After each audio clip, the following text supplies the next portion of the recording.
Ayelen hace un rato decía, claro, hay que anclar lo que sucede a nivel mundial con la política internacional. Por un lado, España, Italia, ¿qué hace con la vacunación? Por otro lado, si estamos hablando ahora de la interrupción voluntaria de embarazo, ¿qué ha sucedido en México en los últimos tiempos, Ayelen?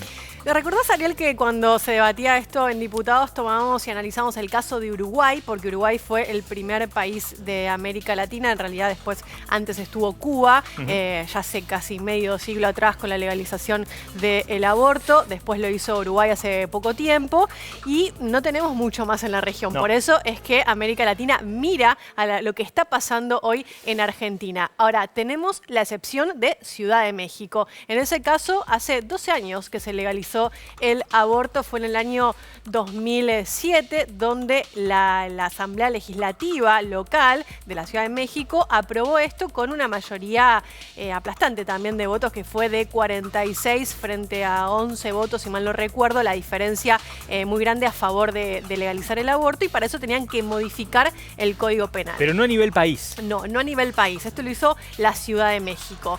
Lo cual también generó muchas, digamos, situaciones donde, por ejemplo, un dato interesante a tener en cuenta es que el 25% de las mujeres que abortan, se realizan la práctica de la interrupción voluntaria del embarazo en Ciudad de México, no son de Ciudad de México, sino que son de otros estados, lo que da cuenta de que es necesario avanzar con la ampliación de derechos en el resto del territorio mexicano.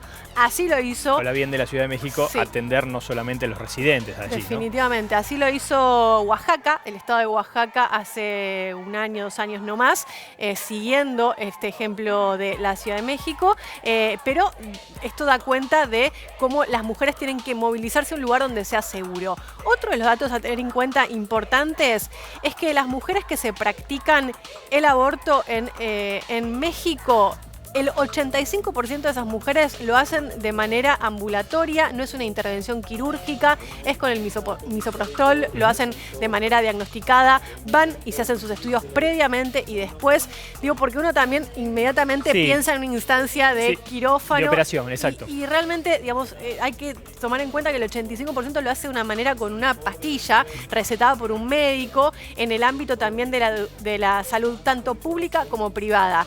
Tienen acceso a un aborto gratuito en el ámbito público, en la salud pública, en los hospitales públicos, pero también, si lo quieren hacer, lo pueden hacer en el ámbito privado, y eso tiene un costo aproximadamente de $150.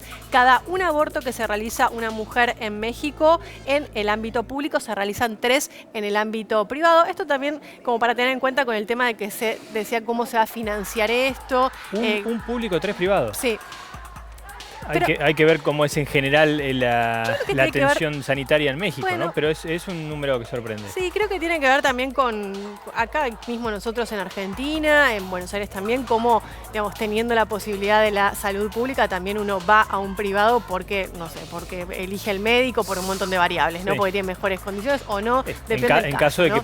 En caso de que pueda, sí. Por eso, entonces digo, también ahí hay que evaluar ese tipo de situaciones. Otro de los datos también interesantes es que la mayoría de las mujeres es menores de 24 años, entre 18 y 24 años es la edad del 47% de las mujeres que se practica un aborto en Ciudad de México. Y un dato interesante es que en estos 13 años lo hicieron casi 230.000 mujeres en ese lugar, con ninguna muerte, y eso es un dato a tener en cuenta. No generó ninguna situación donde corrió riesgo la mujer gestante. Desde la aprobación hasta hoy. Muy completo, Ayelen. Vamos a hacer una pausa. A la vuelta, quédense porque vamos a empezar a escuchar esos discursos que desde entrada, nomás aquí en esta edición de Televisión Pública Noticias, hemos empezado a describir como los trascendentes, como aquellos que van a torcer la votación que van a ver en vivo ya entrada la madrugada. Ya estamos de vuelta.